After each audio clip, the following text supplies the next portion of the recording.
Hi everyone, Frederick here. Got a question from one of my users. Can you create a display with a dot above a bar when the tick makes a new high or a new low? Well, this is the example chart where that's been done. You can do that yourself by a few simple studies. So I will break it down for you. First thing, you have to load the tick symbol, right? Tick symbol, you can load it by going to add additional symbol, right? And then you can select the symbol. The symbol is found in the stats, right? So you gotta look for market stats. There's a bunch of them here, and tick is in there as well, right? New York Stock Exchange tick. So with that, you load that like I did here. Nothing else. That's that. I can just hide it. We don't really need it. But I'll keep it open for now to show you what else we did. So a second study we want to use is the high and low for time period. So also standard the share chart study, high and low for time period. Pretty simple. What I did, have the start time and the stop time, the input data for the high and the low, and I want to show it incrementally, right? This will be the subgraphs here, so I'll show you what that looks like. It's hidden. You want to base it on the loaded tick symbol, right? That's important.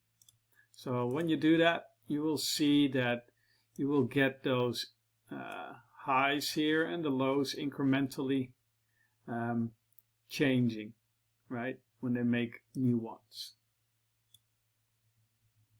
So in this sense here we have a new high at the open basically of tick, and the dot is plotted. Here we have another new one, the dot is plotted. Same for the shorts.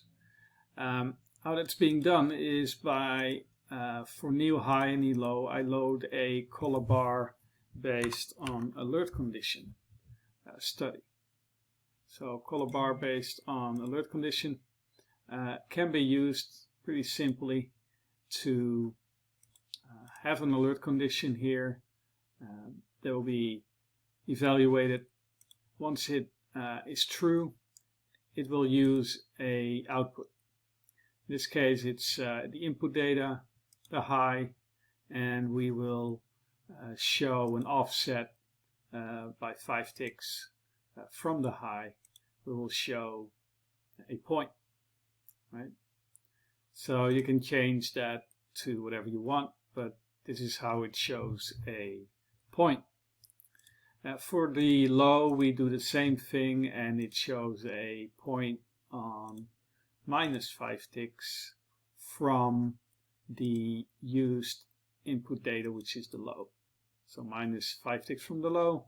When this alert condition is true, that will be plotted. So what are those alert conditions? Well, we basically look at that new high-low study, right? So we'll look at that alert condition from the new high. It's an AND statement, and just 2 rules that are evaluated, right? The ID2 SG1, which is the subgraph for the high from the high and low study.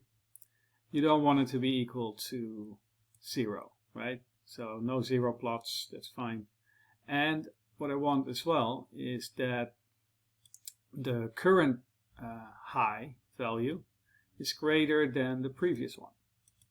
If that happens, right, we'll have the evaluation of that to be true, and we can use that to plot the dots. If you see on those on this bar right here, the current one, the current high, is greater than the previous one, so we have a new high on the tick. The same goes for the shorts. We'll use the shorts for the lows. We'll use a different study subgraph, but the alert condition is the same. We use ID2 as G2, which is the low. We want it to be different. The current one different, basically smaller, lower than the previous one. So the alert condition is slightly different, but it's the same principle, right? We basically don't need to show the high and low, and we don't need to show the tick, so those will be hidden, and you can rely on the dots being plotted for your new low tick and new high tick.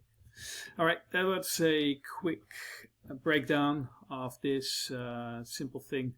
You can try it yourself, just follow along, and yeah, let me know if you have questions. Thank you. Bye-bye.